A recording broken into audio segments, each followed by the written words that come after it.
Support comes from Searchlight Pictures, presenting A Real Pain, written and directed by Jesse Eisenberg. Winner of the Golden Globe Award for Best Supporting Actor, Kieran Culkin, and nominated for the Critics' Choice Awards for Best Screenplay, Jesse Eisenberg, Best Supporting Actor, Kieran Culkin, and Best Picture Comedy. Critics rave, A Real Pain is deeply moving and laugh-out-loud funny. Jesse Eisenberg and Kieran Culkin are an all-time comedic odd couple as two estranged cousins who reunite for a tour of Poland to honor their beloved grandmother. The adventure takes a turn when old tensions resurface against the backdrop of their family history. A Real Pain is a New York Times Critics' Pick and one of AFI's and the National Board of Review's top 10 films of the year. For your consideration in all categories.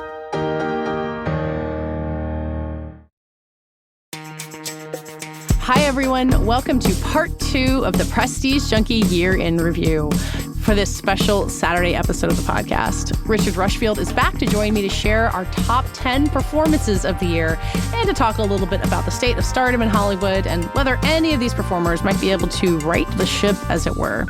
I'm Katey Rich, and this is the Prestige Junkie Podcast. So hello again, Richard. We are back to continue wrapping up 2024, although as this airs, it's already 2025, a bright new slate of things in our future.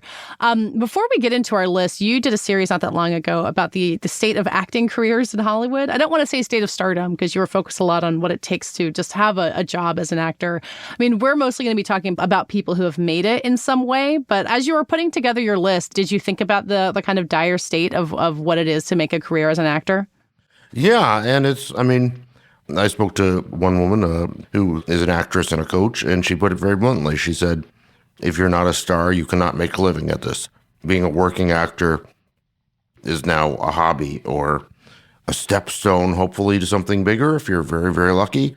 We've wondered about this for years. What's happening? We're not supporting working actors. It could collapse, and the collapse has come. It's here. It's over.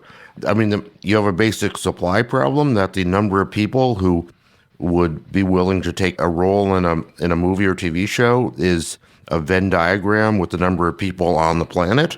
So and that you have a union that has enlarged, so it's so huge it can no longer sort of represent a cohesive body of talented and skilled entertainers, of skilled performers. You know, it's the same disruption that affects everybody else. Shorter seasons, shows don't last as long. But in the olden days, if you were booked for 3-day parts on 3 TV series a year, it's a huge thing getting booked for 3 of those a year. That's very big, and you could make a okay living and scrape by. These days, you'll take home net about $10,000 for all that. Yeah. Which in Los Angeles does not cover the price of a lunch. Certainly doesn't cover rent or having a car or anything else. You know, the problem for this is that stars, by and large, were once working actors. And so the people who become stars are now going to have to come out from worlds where they have more support and more, either they were child stars or they broke in when they were young, or that they come from privileged backgrounds where they have their parents covering them. So it becomes one more profession that's just for the elites, and the idea of stardom, which was really one of America's great stories, that, you know, any barmaid can be a star maid. Sure. And Lana Turner discovered at the soda fountain. And it's another place where we pull up the drawbridge and say, no, only the elites need apply. Yeah. Well, I think looking at my list, there'll be a couple of those child stars or people of privilege on here. But also, I would say I've got like one solid working actor with an unusual route to get there on my top 10 performances. So we'll get there when the time comes. Do you want to kick us off with? You said your list has a lot of wild card performances. So get ready to make people mad, I guess, by starting with your number 10.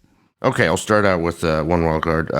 So my big bugaboo is that these acting awards never recognize comic performances. Eddie Murphy, name your comic actor. To be a comic actor, you have to be a great actor and you have to have incredible comic timing. You're double the skills, but your chances of being nominated for a comic performance are like having a meteor fall on your head. Sure. So I'm giving some recognition to some of the great comic performances because those are the performances that stay with you as much as anything. So I'll start with a good one. Dennis Quaid in The Substance. Oh, yeah.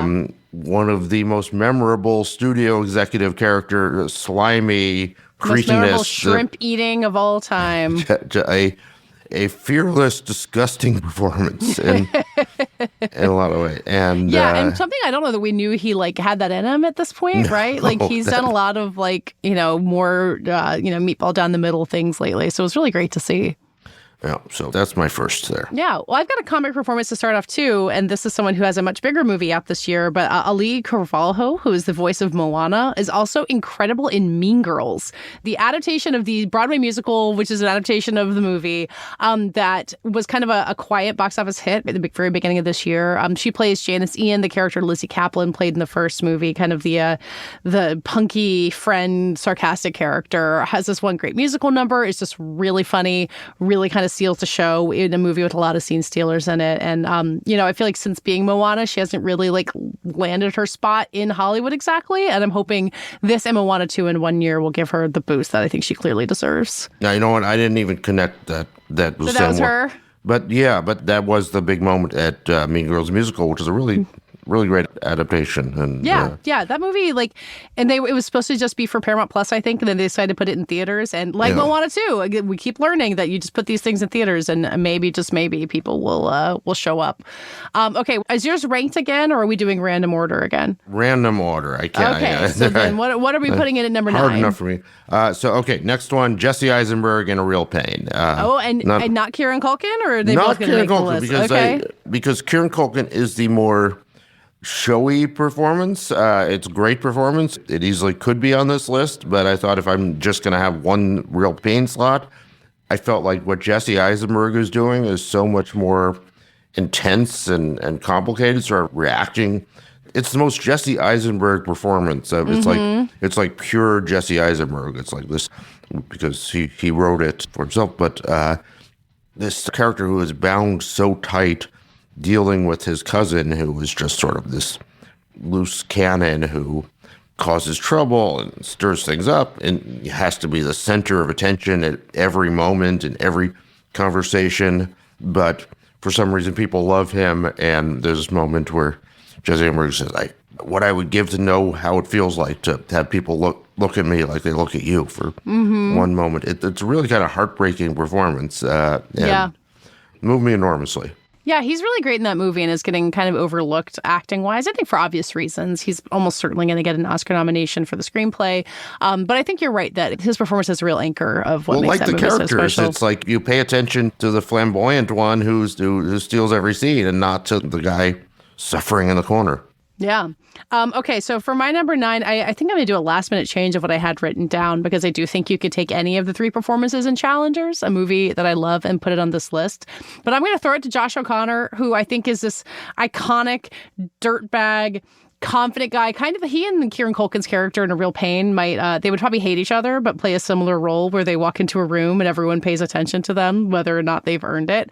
I just think Josh O'Connor has this incredible range. He was great in La Chimera, which is also playing in theaters this year. Also kind of a sleazy guy, but the energy of that movie, kind of the flirtatious, like anything could happen between these 3 people thing, really rides on his shoulders, and not a lot of people could pull that off. Yeah, no, the 3 of them were all great and worked really well together. And maybe I should have just made this a 3-way tie, because I do think Mike Fice has been overlooked for how good he is in that role too. They work so much as a unit, it's hard to separate one of them. But all right, fine. All 3 of them. I'm putting them all 3. Okay. We make our own rules on these lists. Yeah. Well, then let's jump to your whatever we're going to put in your 8th spot. Next up is a movie I mentioned on my top 10 films list. I think it was a really captivating performance that is, if you see the movie to the end, you'll realize complexities of it. You might have seen Melissa Barrera in Your Monster. It's a beautiful and touching and funny and great performance. And Tommy Dewey, who plays the monsters, also could have been on the list, but he had a more straightforward job, and what she did is really complicated and interesting. And I think about her performance a lot. I gotta see this movie. I have at number 8 a movie that was also on your top 10 list, which I thought was a dazzling performance. It's Timothée Chalamet in A Complete Unknown. I've kind of liked him always. I'm not sure I've ever seen him in something where I thought he didn't really land. And playing Bob Dylan is such a hard thing to do, playing it real and not just as an impression. And it's not just that he kind of like captures this kind of unknowability that we were talking about in the movies list, but that he nails those musical performances. Like those, I don't even know what it is about the music performances in that movie that make them so captivating. I mean, it's clearly him singing these songs, doing Bob Dylan, but like performing them as himself also. It's this beautiful thing to witness. And I'm kind of starting to think he's going to win an Oscar for this. I have a bias against celebrity impersonation roles. I heavily favor original performances that aren't playing off something, but I do think he gave a performance that was more than just impersonation. It really is. It was something, and his duets with Joan Baez were real, which in real life, Dylan and Joan Baez's voices actually go very badly together. Oh, really? If you listen to tape, it's sort of a famously weird thing about some technical explanation for it. But wow. If you can see them on YouTube, and it's kind of excruciating. Wow. God, they sound amazing together in the movie. That's absolutely true.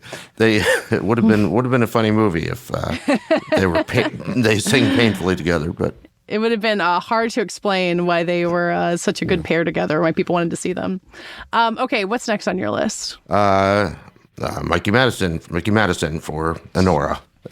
Probably on yours too. Well, you know what? Honestly, she was like, there was one more person. Let's just put her here on my list too. May as well. Like that. It's really one of the performances of the year. Yeah, I mean, it's a great movie that you can't put down, and it's all her. And she just brings so much dignity and presence to this character within this sort of crazy world. It's really amazing. Well, and when you hear her speak doing interviews, like that kind of Spitfire thing is not seemingly within her. Like she is very quiet. She's like this. She was a horse girl for a long time. Like I don't think anyone in her family ever thought that she would be an actor, much less capable of a performance like this. And it kind of really makes you realize the art of acting and turning into someone who is not you, which I think sometimes we discount.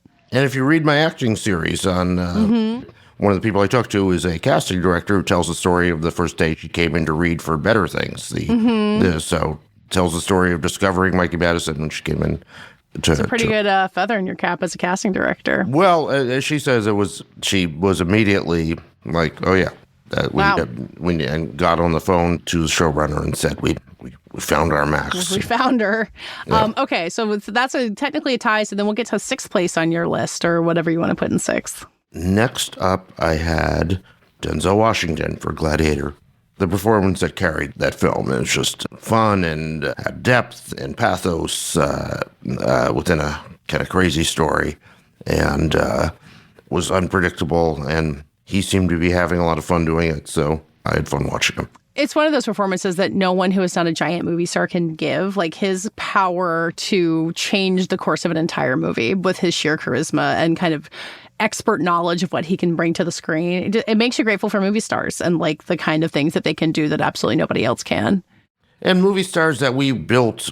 I mean, seeing Denzel, you now see decades of the performance of it, the weight of his collective biography, and that it's kind of like we trust this guy. He doesn't have to win us over. We're already with him. You trust him even though he's playing a very untrustworthy character in Gladiator 2.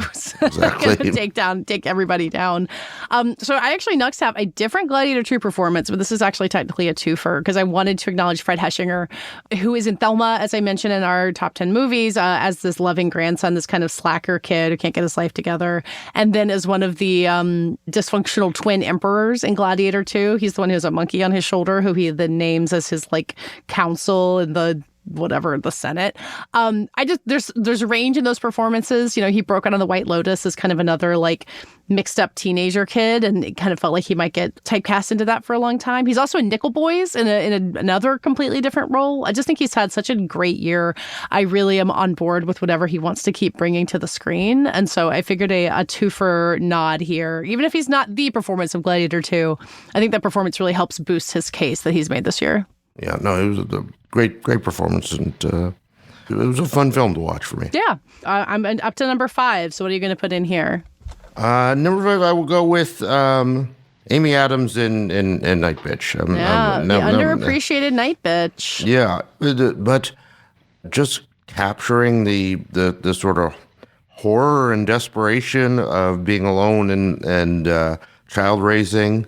It was really a commanding performance, and that role went to places that a lesser actress could not have taken you along for, but you felt it. It seemed authentic wherever the film went. Yeah, I would agree with that. I did not resonate with Night Bitch quite as much as I wanted to, even though I've lived it, but I do think her performance is exactly right. Like, it is brave in all the ways that, like, we throw around that word meaningless ways, and it really is. I'm just, like, glad to see her. She's had a rough couple of years. Like, ever since she got that Oscar sum for Arrival, it felt like it's been hard for her to land in the right movie, and this one hasn't gotten the release or the attention it deserves, but it at least feels like the right movie for her. And also, like, to acknowledge from Night Bitch, honorable mention, person who's become Searchlight's muse now, Scoot McNair, who plays the erstwhile husband in this, and also plays Woody Guthrie, a wordless performance as Woody Guthrie. And, for years I've said I had Scoot McNairy face blindness because he shows up everywhere and I never quite clock him. And I thought that I had been cured of it and I knew how to spot him. Didn't know it was him as Woody Guthrie. Had to wait till the credits to figure it out. So it goes. I like him a lot, and I can never recognize him in a movie. In Night Bitch, it contains my favorite line reading of any performance this year, when he tells Amy Adams as he's getting into the cab to head off on another business trip and leave her to take care of the child. He says to her, "Well, happiness is a choice." Mm-hmm. Is that when she imagines slapping him? Yeah, and I heard myself say that to my own wife in early days, and wanted to kill myself just hearing that performance. So.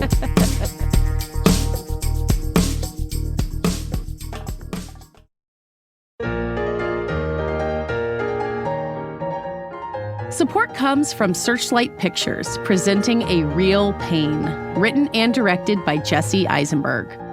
Nominated for 3 Critics' Choice Awards, including Best Screenplay Jesse Eisenberg, Best Supporting Actor Kieran Culkin, and Best Picture Comedy. Critics rave, A Real Pain is deeply moving and laugh-out-loud funny. Jesse Eisenberg and Kieran Culkin are an all-time comedic odd couple as 2 estranged cousins who reunite for a tour of Poland to honor their beloved grandmother. The adventure takes a turn when old tensions resurface against the backdrop of their family history. A Real Pain is a New York Times Critics' Pick and one of AFI's and the National Board of Review's top 10 films of the year. For your consideration in all categories.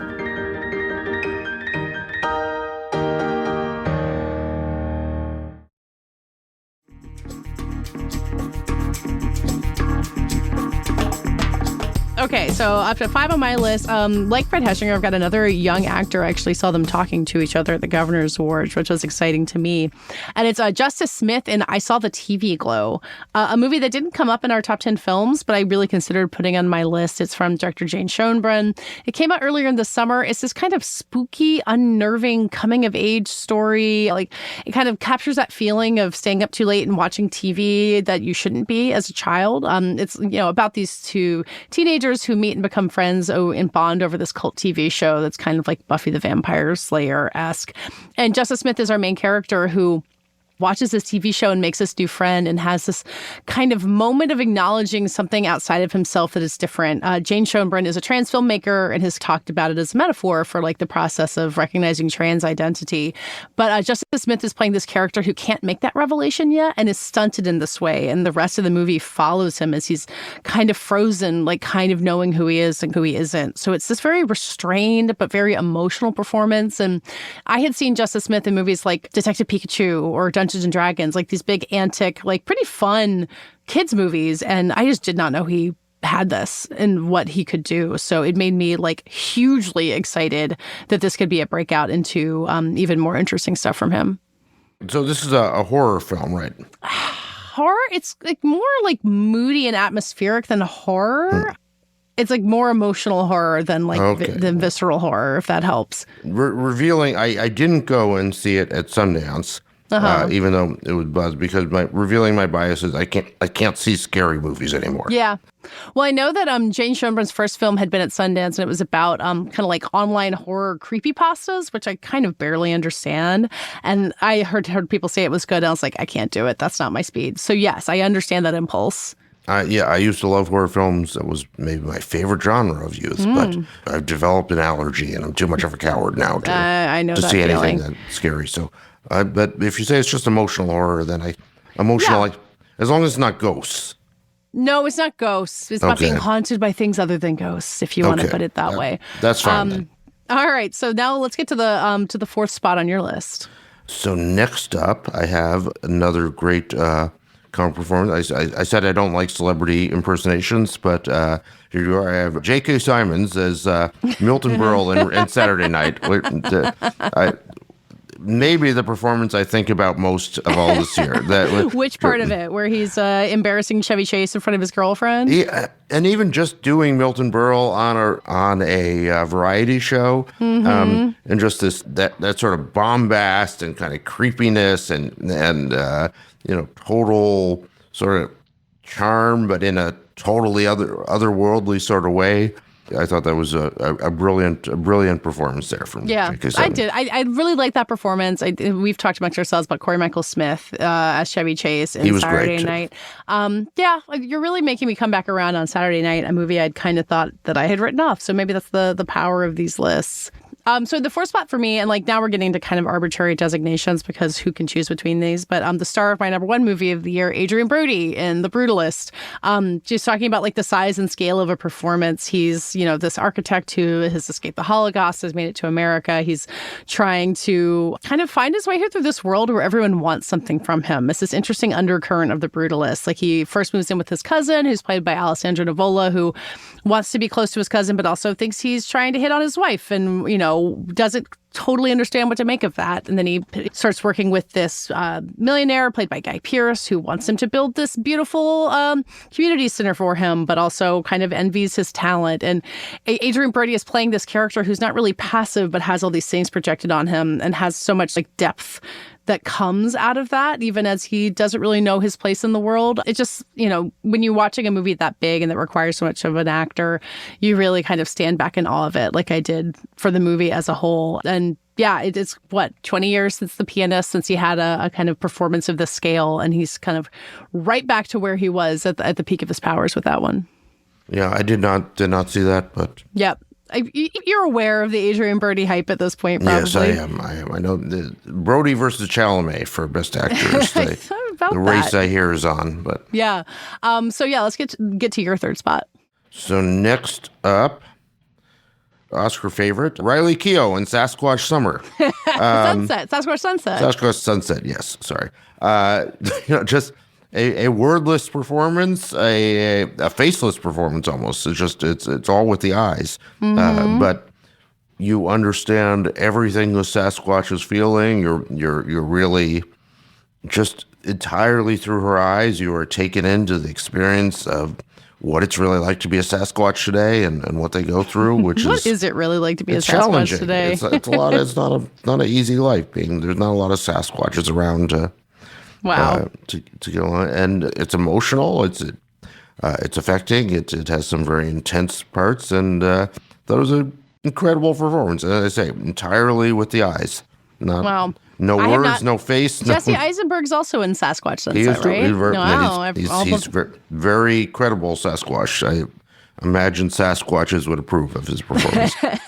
I have not seen that one, but I did think she was terrific in Under the Bridge, the Hulu miniseries that came out earlier this year and really kind of came and went. So what an interesting actor she's turning out to be. I'm really excited to see what else she brings us. In third spot for me, again, I'm repeating myself a little bit from my top 10 films, so people can go back and listen to that. But Sebastian Stan in A Different Man.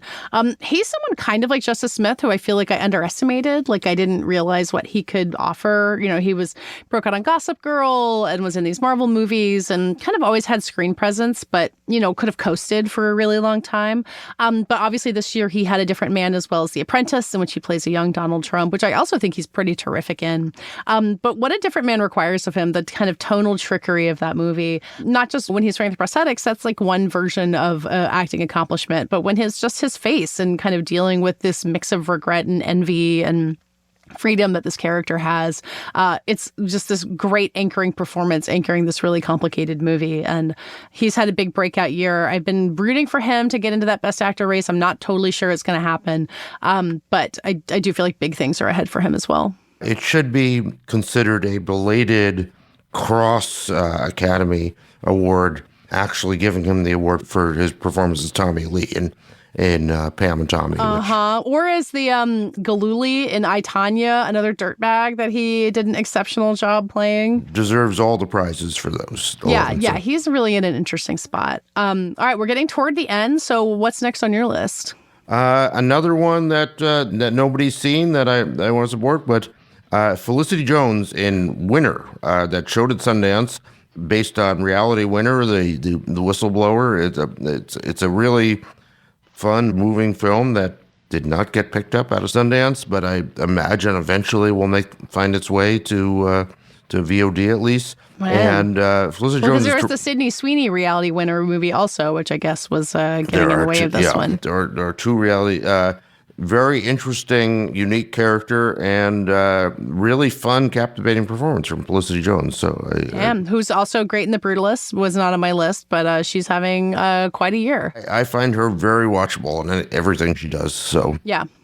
Okay, second spot on my list, again, repeating from our top 10s, but it's Fernanda Torres in I'm Still Here. Because it's not just that this movie is kind of based around her, but there's this liveliness to this woman that she's playing. She's got this great relationship with her husband. You kind of envy the household they've got with kids running in and out. And then when things get turned upside down and this, this brutal government intervenes, you kind of watch this steel come up in her spine, the way she protects her family, the way she makes decisions, the way she stands up for herself. There's a lot of close-ups of her face. There's a lot that's happening entirely wordlessly. And of course, it's in Portuguese. So, it's a language you don't speak. And for a performance to connect that much through a language barrier is even more remarkable. So, yeah, she's incredible in that movie. Again, I really hope people get to see it when it's coming out more widely in theaters because she deserves all the attention she can get.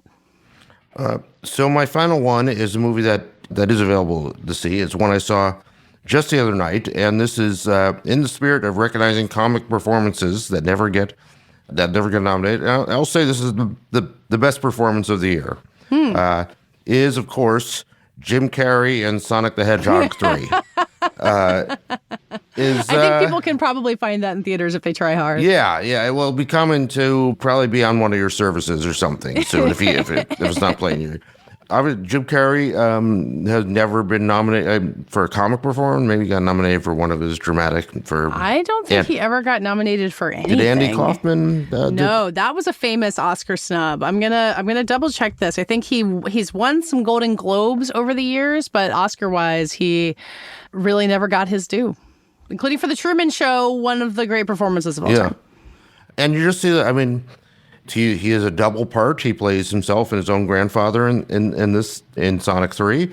And as Dr. Robotnik, that's the name of his character? Yes, that is his name. I hadn't actually seen Sonic 1 or 2, and it still made sense to me. But just every line he says is funny. He doesn't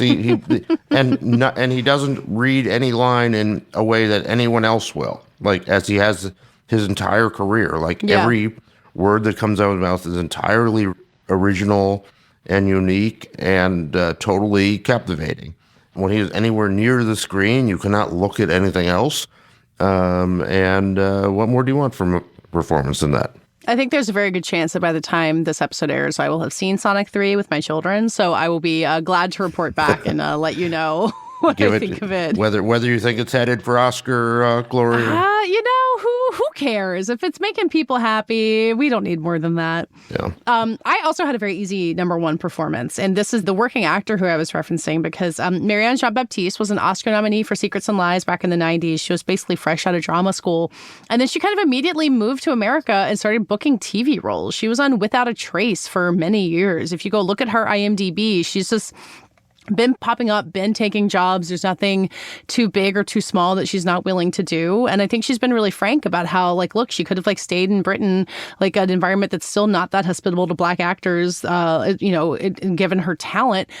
Or she could move to LA and have a life and raise her kids, which is what she chose to do. And I think that now that she's in Hard Truth, she's got this colossal performance at the center of this movie. Not only is this a chance to kind of show off what she can do, but I think many people have worked with her over the years and said, wow, she came in and she worked hard on this one day of this TV procedural, and then she can go and knock that out. I think it's an opportunity to kind of be in awe of what so many actors are capable of if they're given the chance, and also her specifically. And, for a woman in her 50s, kind of the famous dead zone for actresses to be handed a role like this and to just inhabit it so fully and make such an indelible character. I can't get over it. I am very invested in whether she gets the Oscar nomination. I think she richly deserves. So, putting her here not only as advocacy, but I also think that there's this performance and then there's everything else this year. Give her a shot as Mrs. Robotnik in Sonic 4, I'd say. So, look, if she wants to she's got to send kids to college, probably. If you're trying to make the choice to support your family, go be in Sonic 4. Well, I feel like this made me feel like there was a lot of good stuff out there. You were saying that you feel like it hasn't been a great year for Hollywood, but look at all the stuff we had the chance to celebrate. Performances can be great even when the films are so-so. The worst film you see, you'll see actors working very hard in it and a lot of talented people that you just root for them to have showcases worthy of their talents. That is a good way to put it. Well, Happy New Year to you, Richard, and to everyone who's listening. The Golden Globes are coming up as you hear this, so we'll be right back in the thick of award season when you hear us next. And yeah, Richard, I will, I'm sure, be talking to you very soon. I'll send you my Sonic 3 thoughts to interrupt your holiday break when the time comes. Thank you, Katey. This show is edited by Brett Fuchs and co-produced by Brett Fuchs and me. Our theme music is by Dave Gonzalez. Thanks again to my co-host, Richard Rushfield. Get the Prestige Junkie newsletter by going to theankler.com and subscribe to this podcast on Spotify, where you can watch the video version, or on Apple or wherever you get your podcasts. We will see you in just a few days next week.